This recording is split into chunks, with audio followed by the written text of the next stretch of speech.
alàgbà kan jáde nílẹ̀ Yíbò lọ́hùn-ún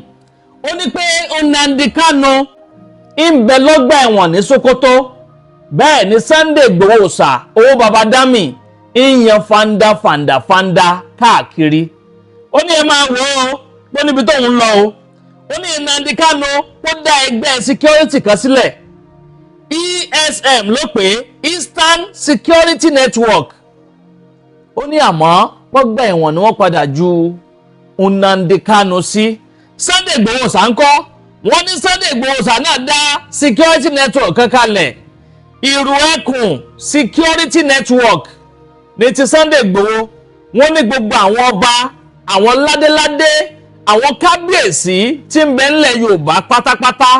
ni wọ́n tẹ́wọ́ gba Sunday Igboho tọwọ́ tẹsẹ̀ àmọ́ ṣá Nnamdi Kanu ń tiẹ̀ ń bẹ lọ́gbà ẹ̀wọ̀n tó ń dẹ́wọ̀n gbére fún un ó lájà mọ ọmọ tiẹ̀ fún lọ́mú o ẹ̀yin èèyàn ẹ dákun ẹ súnmọ́ bí o ẹ wá gbẹ́là yí ọ̀rọ̀ lẹ́nu alàgbà ọmọ Yíbò kan o tó jáde tó bẹ̀rẹ̀ sí ń jábọ́ bẹ́ẹ̀ náà ní rébọ̀ ọ̀rọ̀ nínú fọ́nrán eléyìí tí mo mú wá fún yín ẹ wò fọ́nrán òun ògùn ara kò ju bí 1 minute báyìí lọ ẹ bá ń comment kí ẹ bá mi like kẹsì má bá ń pín fọ́nrán yìí káàkiri lógúnlógún lọ́gbọ̀nlọ́gbọ̀n ẹ máa bá ń bó síasíá ẹ máa bó kárakára bẹ́ẹ̀ náà ní kí ẹ bá ń bó káàkiri tààràtààrà kó kálé kó dẹ́sẹ̀ kùkú kó kan ọ̀pọ̀lọpọ̀ àwọn èèyàn lára láì dé ìnàpẹ́nu ó yá ẹ̀ ń sọ níbẹ̀. Nnamdi Kanu registered ESN. He dey for Sokoto prison now. Sunday Igboho registered Ìrù Ẹkùn. All the Yoruba king they invite am.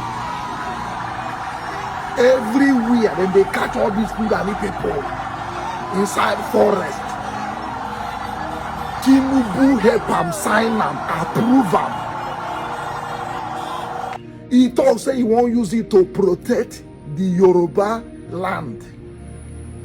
Why the ESN? Nnamdi Kanu talk say na Eastern Security Network. He say he wan use am protect his own people. But today, one of them they wear APC cap. One of them they inside Sokoto prison. 2 of them were arrested by the former president Buhari. ọ̀rọ̀ lẹ́gbọ́n yẹn o ẹ̀yin èèyàn ṣẹ́yìn náà ti wá rí báyìí pé ọ̀bọ̀ yẹn ó ń jábọ́ ń rí bọ̀rọ̀ ni kí ni nǹkan tẹ̀rí sí gbogbo awuyewuye nǹkan tó ti ń sọ látàárọ̀ ẹ jẹ́ darapọ̀ lábala àríwú sí kẹ́ máa ń comment kẹ́ máa bá mi like kẹ́ sì máa bá ń pín fọ́nrán yìí káàkiri kó kálé kó dẹ́sẹ̀ kùkú kó kan ọ̀pọ̀lọpọ̀ àwọn èèyàn lára ẹ ṣeun tẹ́ ń gbọ́ wa ẹ kú kalẹ̀. agbe ní gbére pàdé olókun àdùkò ní gbére pàdé ọlọ́sà òdìdẹrẹ́ ní gbére pàdé wọn lóde ìwò fún ìwọ ọmọkùnrin tí nǹkan rẹ̀ ò ṣe déédéé ìwọ ọmọkùnrin tí ṣàyàwó rẹ̀ ó ṣẹ̀ṣẹ̀ mọ gbọ́ jìgìjìgì lára lójú lọ mú kára rẹ̀ ó tó le ìwọ ọmọkùnrin tó ń retí ọmọ bíbí ìwọ ọmọkùnrin tó fẹ́ ṣe nǹkan tó dáa láyé pẹ̀lú aya rẹ̀ tí ìfàyàlòyà tí ó fi di nǹkan tó dáa ìwọ tátọ̀ rẹ̀ ń sàn tí ò kí tó láti dọmọ ìwọ ọkùnrin tára rẹ̀ ò le ìwọ ọkùnrin ṣe ẹ̀kan dìde ìwọ ọkùnrin tátàn rẹ̀ ò dúró déédéé ìwọ ọkùnrin tó ń retí ọmọ ìwọ ọkùnrin tó ṣẹ̀ṣẹ̀ ṣègbéyàwó ọgbọ́